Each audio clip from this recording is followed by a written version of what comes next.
The book of Deuteronomy, Chapter 23.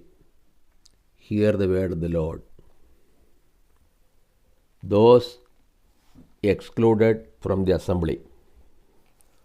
He whose testicles are crushed, or whose male member is cut off, shall not enter the assembly of the Lord.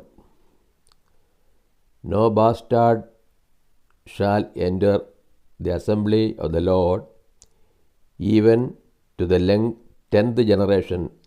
None of his descendants shall enter the assembly of the Lord.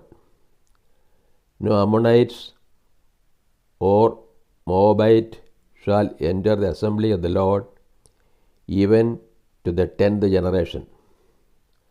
None belonging to them shall enter the assembly of the Lord forever, because they did not meet you with bread and with water on the way, when you came forth out of Egypt, and because they hired against you Balaam the son of Beor from Pethor of Mesopotamia to curse you.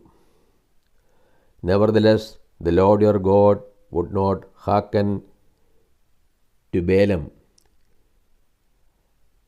but the Lord your God turned the curse into a blessing for you, because the Lord your God loved you. You shall not seek their peace or their prosperity all your days forever. You shall not abhor an Edomite, for he is your brother. You shall not abhor an Egyptian, because you were a sojourner in his land. The children of the 3rd generation that are born to them may enter the assembly of the Lord. Sanitary, ritual, and humanitarian precepts. When you go forth against your enemies and are in camp, then you shall keep yourself from every evil thing. If there is among you any man who is not clean by reason of what chances to him by night, then he shall go outside the camp. He shall not come within the camp. But when evening comes on, he shall bathe himself in water, and when the sun is down, he may come within the camp. You shall have a place outside the camp, and you shall go out to it. And you shall have a stick with your weapons. And when you sit down outside, you shall dig a hole with it, and turn back and cover up your excrements, because the Lord your God walks in the midst of your camp to save you and to give up your enemies before you. Therefore, your camp must be holy, that he may not see anything indecent among you and turn away from you. You shall not give up to his master a slave who has escaped from his master to you. He shall dwell with you in your midst, in the place which he shall choose within one of your towns. Where it pleases him best, you shall not oppress him. There shall be no cult prostitute of the daughters of Israel, neither shall there be a cult prostitute of the sons of Israel.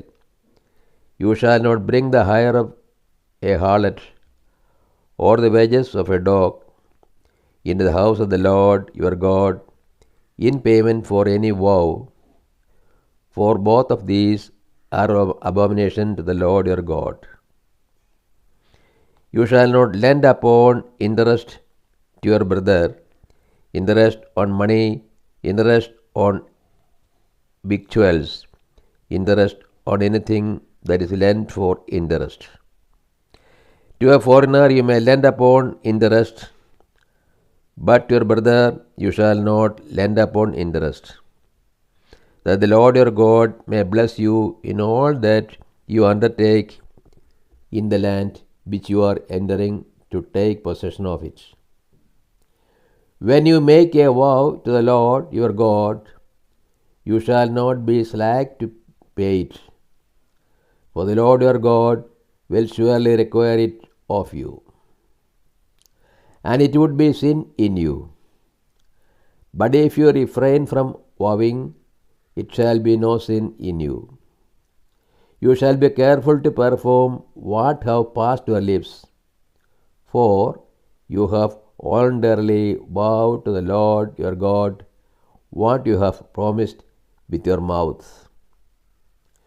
When you go into your neighbor's vineyard, you may eat your fill of grapes, as many as you wish, but you shall not put any in your vessel.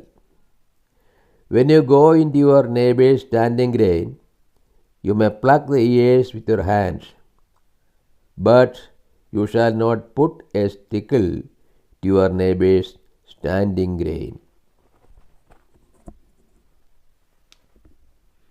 This is the word of the God to us.